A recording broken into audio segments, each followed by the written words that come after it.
Alors, cet atelier va être composé d'une partie historique objectif. On va rappeler un peu les épisodes précédents, des saisons précédentes. Et par la suite, on passera au cas pratique, donc le projet Bouygues Immobilier qu'on a mené ensemble. Le rappel, l'IBAN, qu'est-ce que c'est? Eh bien, l'IBAN, c'est la dématérialisation des pouvoirs bancaires. Ces pouvoirs bancaires génèrent des fichiers XML. Ces fichiers XML sont signés par des certificats personnels, puis transmis par un protocole de communication bancaire. Alors, ça nous rappelle un peu des virements SEPA. Hein, c'est exactement ça, c'est-à-dire que c'est des fichiers XML signés, télétransmis.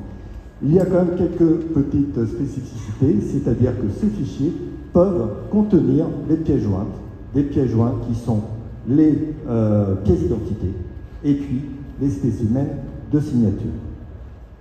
Alors, nous sommes lancés donc dans ce projet et Ludovic, est-ce que vous pouvez nous dire qu'est-ce qui vous a poussé à partir sur un projet IBAN?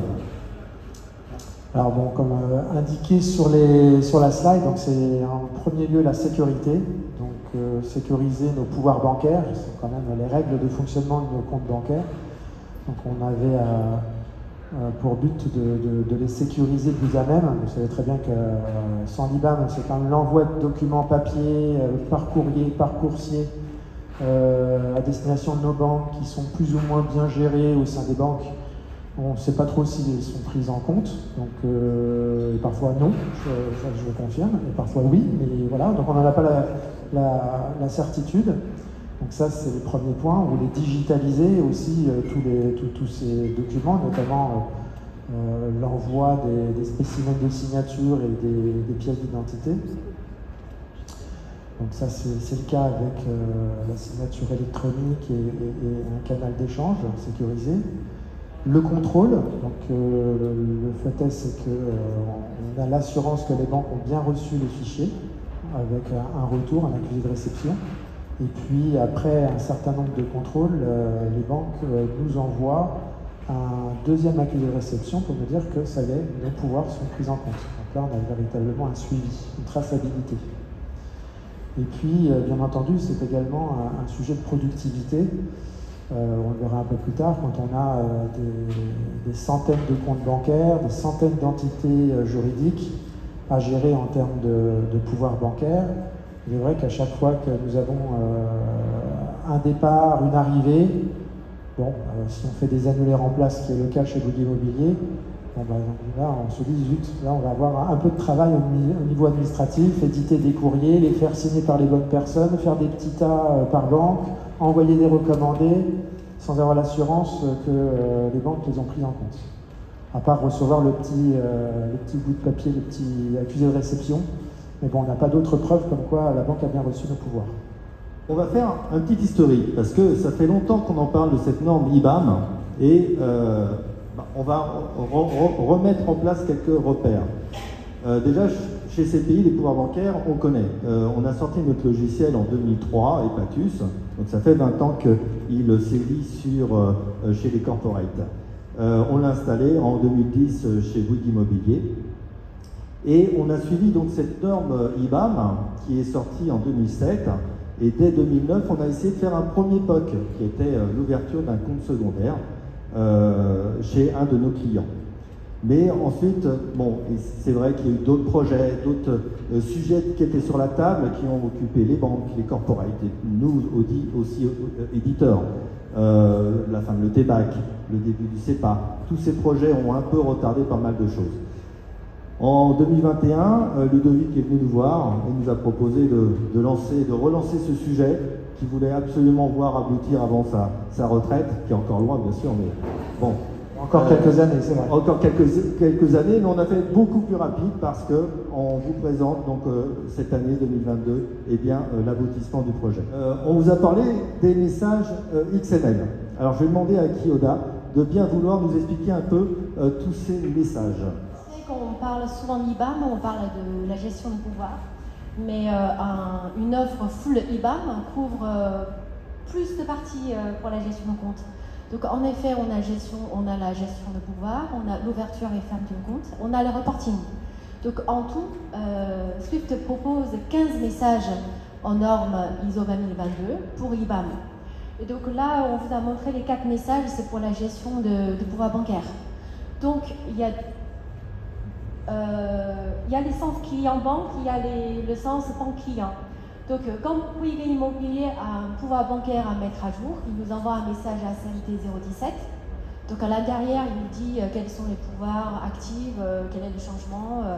Donc ça arrive en banque. Une fois le fichier est techniquement correct, je dirais, il ne faut pas non plus c'est n'importe quoi dedans. Si techniquement c'est correct, on renvoie tout de suite un accusé à réception, un message à CMT 010 pour dire on a reçu.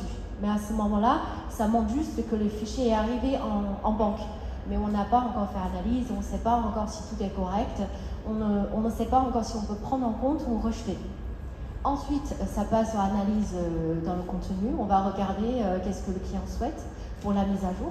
Si tout est correct, on renvoie un message à CMT 014 pour dire que c'est pris en compte. Donc à partir de ce moment-là, on peut considérer que le pouvoir est à jour.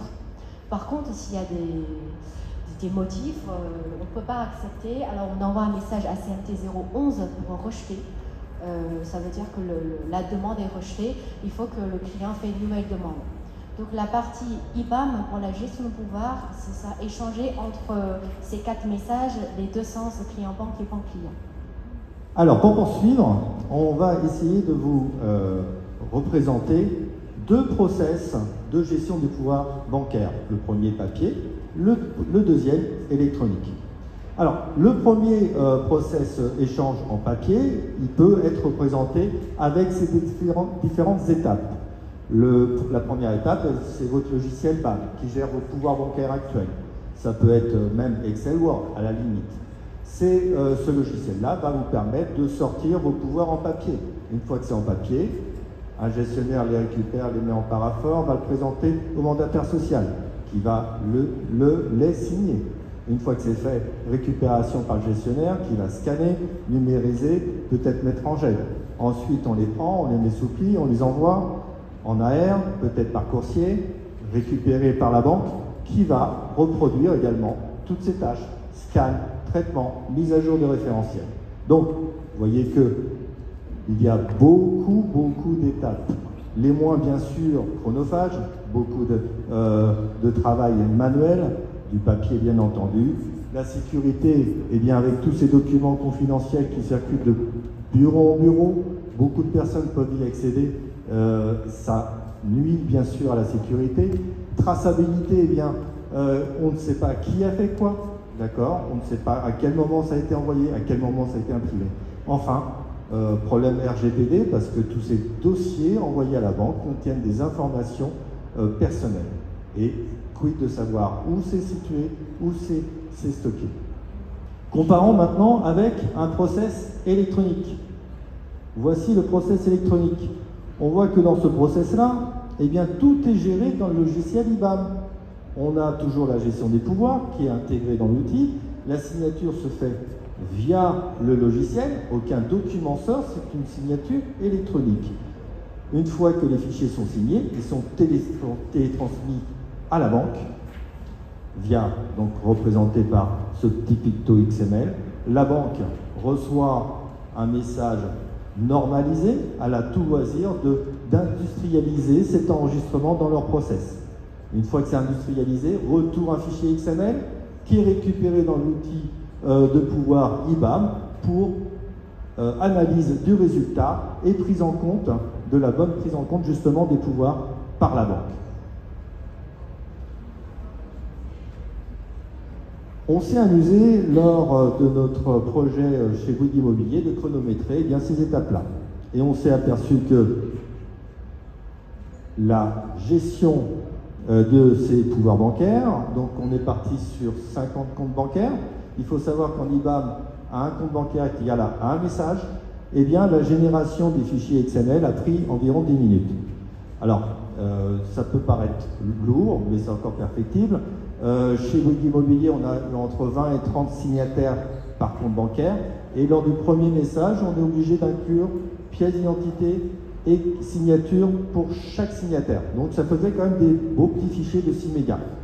D'où la génération en 10 minutes, bon, qui reste encore raisonnable. Une fois la présentation de ces messages au signataire, le signataire a signé, le traitement a pris environ 5 minutes. L'envoi à la banque a été géré par un service, donc aucun gestionnaire prenait la main et attendait derrière son bureau pour voir si ça arrivait. Bon, nous on l'a fait parce que bon, on voulait avoir le résultat tout de suite. Et sinon, c'est un service, donc il n'y a aucune action. Tout ça pour dire que eh bien, le traitement de 50 messages, 50 comptes bancaires, c'est environ un quart d'heure. Donc c'est quand même assez performant. Les fichiers retour, messages 010, 014 sont réceptionnés au fil de l'eau par un service qui réintègre dans l'outil IBAM et tout se fait naturellement. À noter quand même que ces premiers messages qui sont aussi lourds, les messages suivants sont moins lourds parce qu'on ne remet les pièces d'identité que lorsqu'il y a des changements de signataire. Voilà donc pour l'aspect historique, objectif, représentation du problème. Revenons maintenant au cas pratique, Bouygues Immobilier. Et on va vous présenter donc le projet qu'on a mené. Et Ludovic, est-ce que vous pouvez nous expliquer comment vous avez lancé ce projet?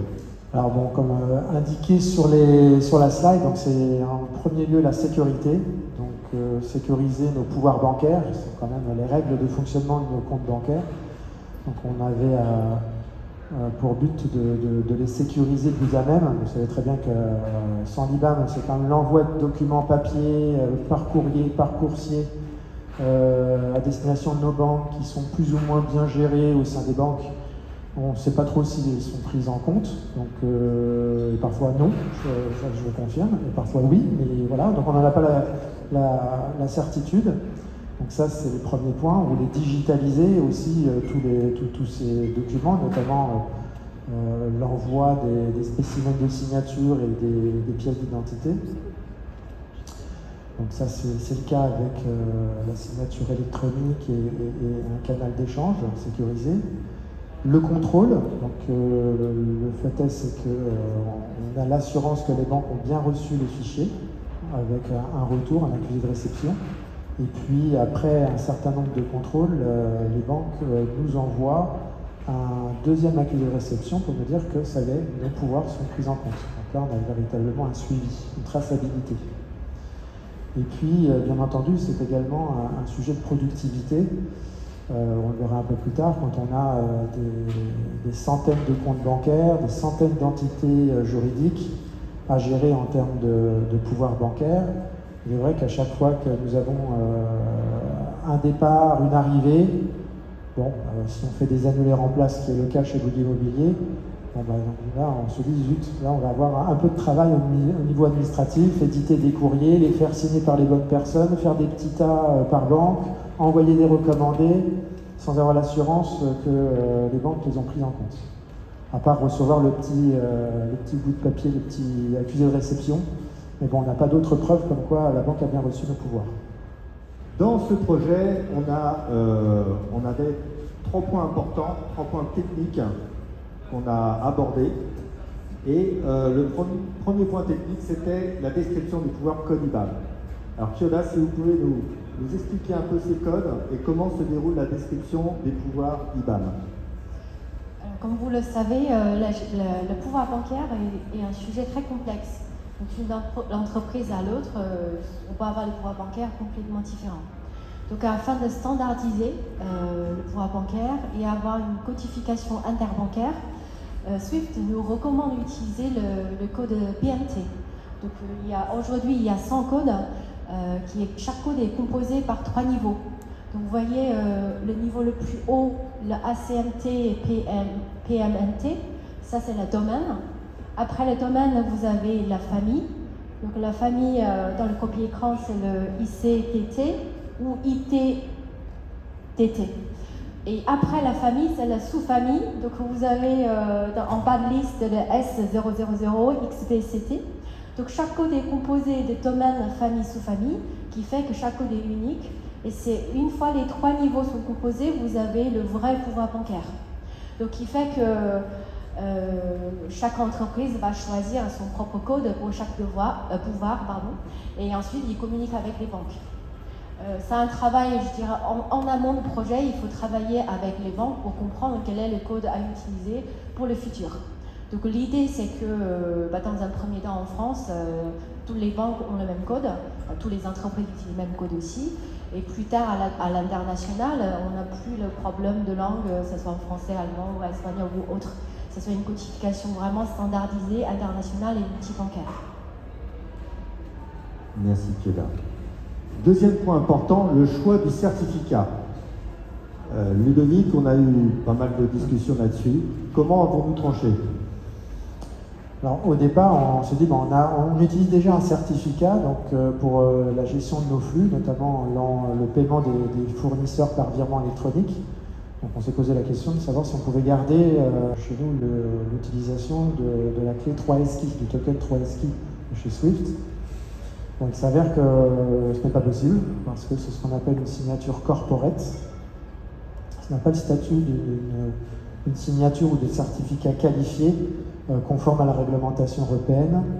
Et donc, du coup, on a dû faire un choix pour avoir un certificat qui respecte cette réglementation. On vous a mis le lien, et si vous allez sur le site, vous verrez qu'il y a une trentaine d'organismes habilités à fournir un certificat conforme. Et un certificat conforme, c'est un certificat avec une signature personnelle. Donc, en ce qui concerne Bouygues Immobilier, nous avons fait le choix de Certinomis. Alors, il faut aller sur le site de Certinomis, ça doit être comme ça chez les autres organismes. Il faut définir un gestionnaire de certificats. Donc, mon président m'a habilité. Et ensuite, j'ai pu le commander et commander aussi à une collaboratrice un certificat Certinomis personnel. Et donc, il a fallu que nous allions à la poste du coin pour récupérer notre token avec une carte SIM à mettre dans le token. Et puis ensuite, faire une démarche sur le site de Certinomis pour le rendre actif. Et ensuite, le communiquer aux banques. Donc il y a un petit peu de travail administratif, mais c'est pas très compliqué. Il faut suivre à la lettre ce qui nous est dit. Voilà. Et donc on a fait un choix, mais on ne peut pas utiliser 3SKey pour l'instant. Troisième choix technique qu'on a dû effectuer, c'est le choix du protocole. Pour le protocole, on avait deux choix. On avait soit prendre SwiftNet, soit IBIX. On va se dépêcher et c'est bientôt la fin. Et donc, on est parti sur le protocole IBIX pour diverses raisons. La première, c'était que le protocole était nettement plus démocratisé que le SwiftNet, donc on avait plus de chances de capter un maximum de personnes. Et puis, un deuxième choix aussi, le coût, parce que le coût de transport, chaque message fait 4-8 mégas, et avec le réseau Swift, on a un coût à l'envoi. Il faut savoir que les premiers messages sont lourds, mais après les messages suivants sont quand même un peu moins lourds. Donc on est parti sur l'IBIX et on a donc représenté l'environnement actuel chez Bouygues Immobilier avec le logiciel PAN-IBAN et PATUS qui génère les pouvoirs bancaires, les fichiers XML, mais aussi les pouvoirs papier pour les banques qui ne sont pas encore IBAN, et gère également la signature de ces fichiers XML et récupère les fichiers retour pour enregistrer la bonne prise en compte de ces pouvoirs. Les fichiers XML sont envoyés par Cubitus, notre outil de com bancaire, et ce transfert peut s'effectuer par tout le bon logiciel de com bancaire, je dirais. Et donc, ces fichiers sont envoyés aux 4 banques partenaires de notre projet actuel. Alors, l'avancement de nos 4 banques partenaires sur ce projet-là, vous voyez que CACIB et BNP ont terminé l'intégration totale de l'IBAN avec le protocole IBIX, et que 2 autres banques, Société Générale et CIC, donc sont en cours de finalisation. Le plus gros sujet encore à gérer, c'est le transport par IBIX. Beaucoup de banques avaient commencé à travailler avec le protocole Swift, et là on est avec IBIX, donc il y a quand même pas mal de choses. C'est un protocole qui acceptait des fichiers XML jusqu'à présent, on leur ajoute des pièces jointes, donc c'est quand même un petit peu compliqué. Mais elles se sont engagées à y aller et ils ont investi quand même pas mal d'argent dessus.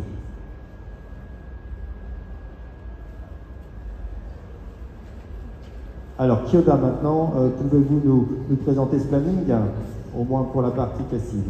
Oui, donc à partir de fin janvier, on a commencé la phase recette. Donc les fichiers de recettes, c'est entre la plateforme production de clients et la plateforme pré-production de Cassib. Donc on a voulu de faire en lot.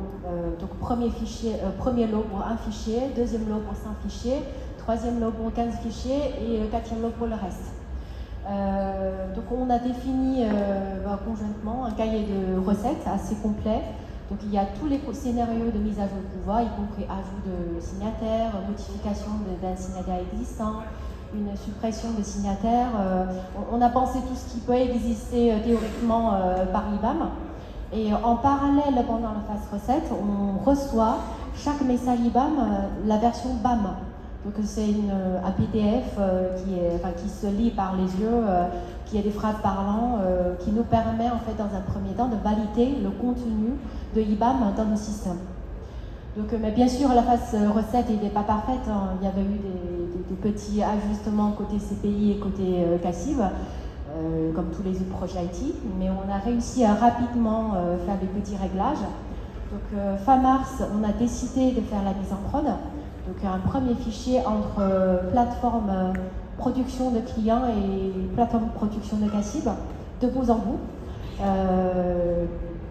Donc encore une fois, premier envoie un fichier, deuxième envoie 5 fichiers et troisième envoie les 50 autres. Donc on arrive à 67 messages envoyés fin avril.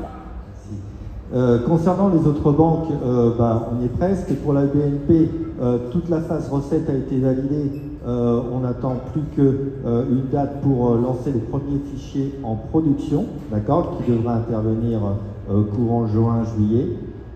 Société Générale, on a commencé la phase de recette. On espère passer en production pour fin de l'année. Et identique pour CIC, où la phase de recette a été un peu repoussée, mais je pense que dès la rentrée, on passera en recette avec le CIC quoi qu'il arrive, pour une production aussi projetée pour la fin de l'année. Donc ça veut dire que mi-2022, on a 2 banques en production, fin de l'année, on aura 4 banques en production. Voilà, donc nous allons passer à la conclusion de cet atelier. Ce qu'on va pouvoir projeter pour cette conclusion, bien l'avenir de cet atelier. Cet avenir, eh bien, on la souhaite avec de nouveaux clients, bien sûr, mais pas que. On espère que d'autres banques vont se lancer dans l'aventure IBAM, et puis bien sûr d'autres éditeurs vont également vous accompagner pour assouvir tous les besoins du marché IBAM. Peut-être aussi on se penchera sur de nouveaux messages, une fois que les premiers messages seront bien validés et en production. D'autres messages de la norme IBAM peuvent être proposés, ouverture de compte, fermeture de compte, reporting, ça dépendra des besoins des clients. Et nous, on est prêts bien sûr à y aller. Je lancerai un grand merci donc à l'équipe de Ludovic, Jeanne-Marie, Tanguy et Michael, qui m'ont assisté pendant toutes ces phases de recettes en Teams, période Covid oblige. À nos partenaires banquiers aussi qui ont cru au projet et qui s'y sont lancés. Et puis bien sûr à Ludovic Nicole qui a été notre moteur dans ce projet.